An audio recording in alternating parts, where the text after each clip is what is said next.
a respeito do pastorado feminino. Pastorado feminino. Tem base bíblica para a mulher ser pastora. Aham. É.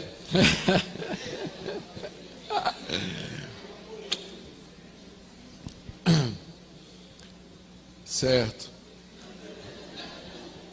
Veja só, pastor, eu sou a favor do ministério feminino. Eu sou a favor. Mas não do ministério feminino ordenado. Tá? Eu acho que o papel das mulheres na igreja é essencial. A gente vê isso no Antigo Testamento, mulheres como Uda, como Débora, que foram mulheres importantes na vida do povo de Deus. Nós vemos isso no ministério de Jesus, mulheres que serviam a Jesus, que estavam com ele. As mulheres foram as primeiras a anunciar a ressurreição. Quando Paulo escreve as suas cartas, ele no final, quando ele agradece as pessoas, você sempre vê mulheres, por exemplo, no final da carta aos Romanos, tem pelo menos 8 mulheres que Paulo agradece. Uma delas, ele chama chamada Febe, que ele diz que é a protetora dele. Maria, que abria a casa para receber a igreja, ele menciona Priscila na frente de Áquila, que era o marido. Toda vez que ele se refere ao casal, é Priscila e Áquila, não é Áquila e Priscila, mas Priscila e Áquila. Por quê? Porque provavelmente ela era muito mais dedicada e se destacava no serviço a Deus. Jesus honrou as mulheres, Jesus deu às mulheres um lugar que a mulher não tinha na sua época. Ele falou com a samaritana. O judeu não falava com o samaritano, e com mulher samaritana menos ainda, né? Então ele, um homem judeu, falou com a mulher samaritana. Ele tocou em mulheres, aquela pecadora que veio lá naquele jantar, ungiu os pés dele. O judeu ortodoxo teria pulado, né? Mas Jesus deixou que aquela prostituta lavasse os pés dele e tudo mais.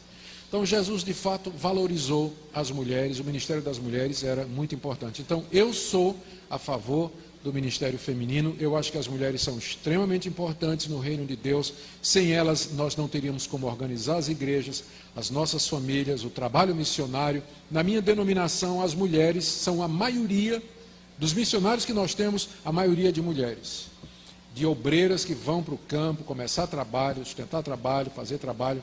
Então eu sou grato a Deus por isso.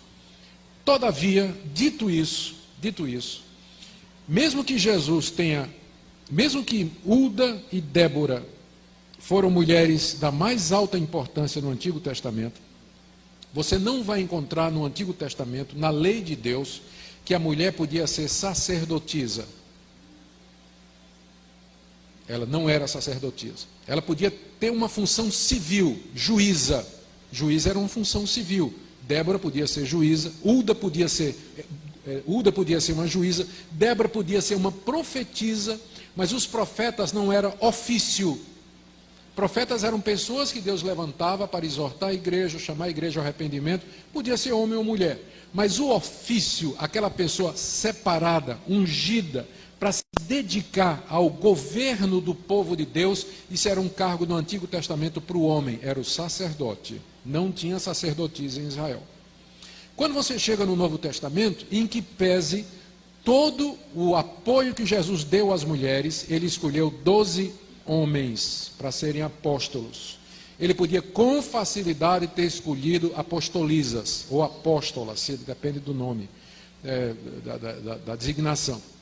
Ele poderia ter feito, tinha Maria, tinha as 2 Marias que andavam com ele, tinha Maria Madalena, tinha mulheres importantes da nobreza que andavam com Jesus, sustentavam Jesus, ele não teria dificuldade. Tinha Maria, mãe dele, que ele podia ter colocado como apóstola, ele escolheu 12 homens. Quando Judas traiu Jesus, abriu uma vaga no colégio apostólico, os apóstolos se reuniram para escolher o substituto de Judas. Diz lá em Atos 1, que naquela comunidade estavam várias mulheres, inclusive a mãe de Jesus. Quem seria, logicamente falando, a melhor substituta de Judas? Maria, a mãe de Jesus Cristo. Contudo, o que é que eles escolheram? 2 homens. Quando teve o problema, lá em Atos 6, das viúvas, as viúvas estavam sofrendo na distribuição. Os apóstolos disseram: escolham 7 homens de boa reputação que vocês vão fazer diáconos para cuidar desse assunto. A lógica humana mandaria que para cuidar de viúva, você escolheria 7 mulheres. Mas eles disseram, escolham 7 homens. Quando Paulo dá a relação das qualificações do pastor e do presbítero, 1 Timóteo 3 e Tito 1, ele diz assim, tem que ser marido de uma só mulher, governar bem a sua casa. Então, é evidente na Bíblia, que o cargo de liderança eclesiástica da família e da igreja, Deus reserva para o homem cristão capacitado.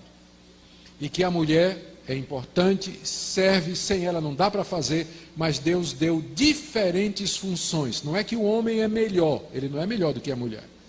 Na verdade, eu acho até que as mulheres são mais capazes. Lá no Mackenzie, tem 3.000 funcionários, 3.000 professores. Se você pegar a proporção de mulheres capacitadas, o número de mulheres com PhD, DDD, TNT, ODD, tudo de título que você imaginar, é muito maior do que os homens. Elas já tomaram o lugar dos homens na academia. Doutoras, pós-doutoras, as mulheres são extremamente capazes. Todavia, essa não é uma função que Deus atribuiu a ela. A liderança na igreja é para o homem cristão qualificado. Então, eu não vejo como, na Bíblia, justificar o pastorado feminino. Não encontro como.